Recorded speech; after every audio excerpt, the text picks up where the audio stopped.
Welcome to Quicksand, the most important news in pharma and biotech this week. Esperion Therapeutics bempedoic acid met its primary endpoint in a phase 3 trial, top-line data show. The treatment lowered patients' LDL cholesterol by 23% from baseline, compared to a 5% increase in LDL observed in patients on placebo. The 269-patient trial pitted a daily 180 milligram dose of bempedoic acid against placebo in patients with atherosclerosis or patients who are at high risk of atherosclerosis whose cholesterol cannot be controlled with lipid-modifying drugs, such as Merck's Zetia, or the lowest approved starting dose of a statin. Patients in the treatment arm also saw a 33% decrease in high-sensitivity C-reactive protein, a biomarker of inflammation linked to heart disease, the company said.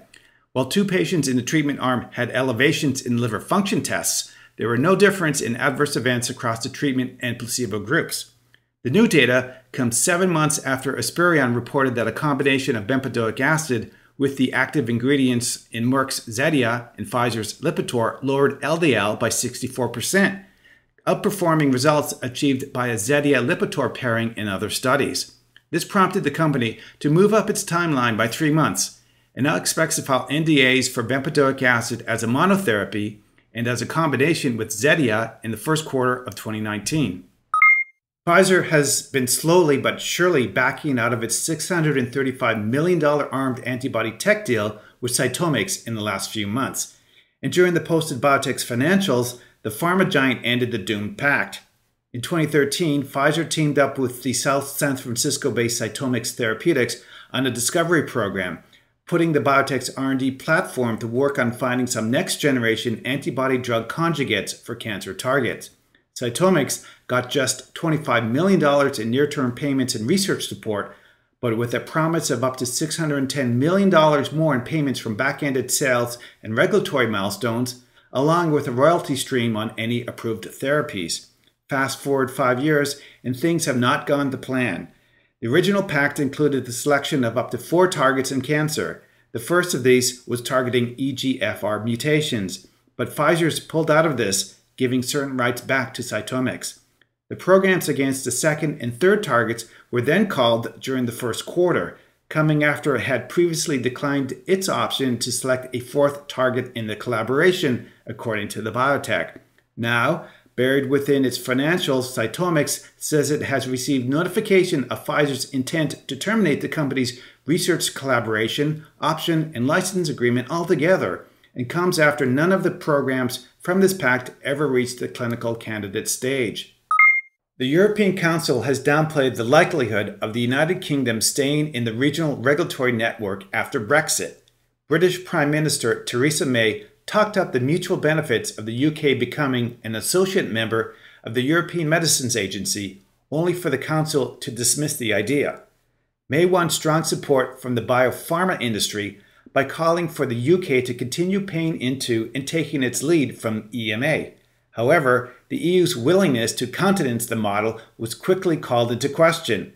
Doubts about the viability of May's proposal then hardened when details of the Council's draft guidelines for EU Brexit negotiators emerged. The European Council further reiterates that the Union will preserve its autonomy as regards its decision-making, which excludes participation of the United Kingdom as a third country to EU institutions, agencies, or bodies, the EU body wrote in draft guidelines. That statement looks to preclude the UK from continuing to participate in EMA after Brexit. The Council's position reflects the UK's repeated assertions that it will leave the single market and customs union after Brexit. Given that the single market and customs union appear to be red lines for UK politicians, the Council is unwilling to offer its negotiating partner the frictionless trade and agency memberships enjoyed by countries in those frameworks. If negotiations progress as foreseen in the EU guidelines, the UK will need to have its own regulatory infrastructure in place by this time next year, or later if a transition period is agreed. Prior to the vote on EU membership, Sir Michael Rowlands, chair of the Medicines and Healthcare Products Regulatory Agency, said the UK was certainly not equipped to operate independently of EMA. EMA has recommended the immediate suspension and recall of AbbVie and Biogen's Zimbrida. The agency advocated the action just days after initiating an urgent review of the safety of the multiple sclerosis drug. Biogen opted to voluntarily withdraw Zimbrida's marketing authorizations when EMA began looking into cases of inflammatory brain disorders linked to the drug. Subsequent events showed EMA would have forced Biogen's hand had it not acted voluntarily. The speed and strength of EMA's response reflects fast escalating concerns about the safety of Zimbrida. When EMA began its urgent review, it had already learned of 8 cases of encephalitis, meningoencephalitis, and other inflammatory brain disorders linked to the drug in Europe. Days later, EMA put the global number of cases at 12. 3 of the affected patients died. In response, EMA has asked the European Commission to suspend and recall the drug and inform doctors about how to mitigate the risks it poses. EMA wants doctors to stop prescribing Zimbrida to new patients and switch people already on the drug to an alternative. The recommendations follow earlier restrictions on the use of the drug. EMA approved Zimbrida in 2016, and by the following year had already seen enough safety signals to make it a drug of last resort.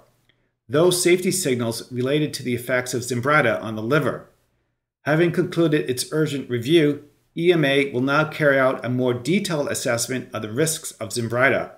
The review will look at cases of inflammatory brain disorders and evidence linking the drug to other immune-mediated conditions.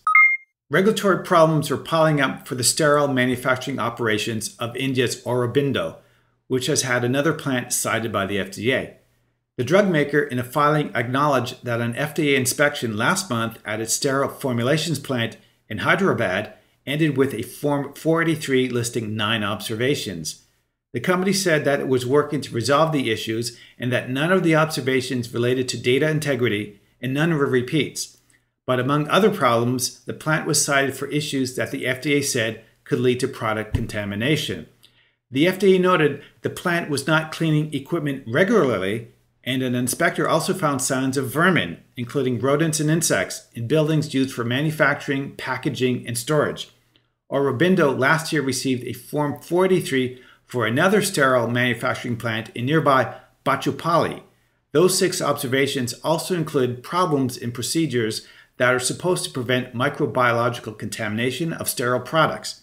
The findings come as the India drug maker is expanding its biologics and sterile capabilities in the US and Europe.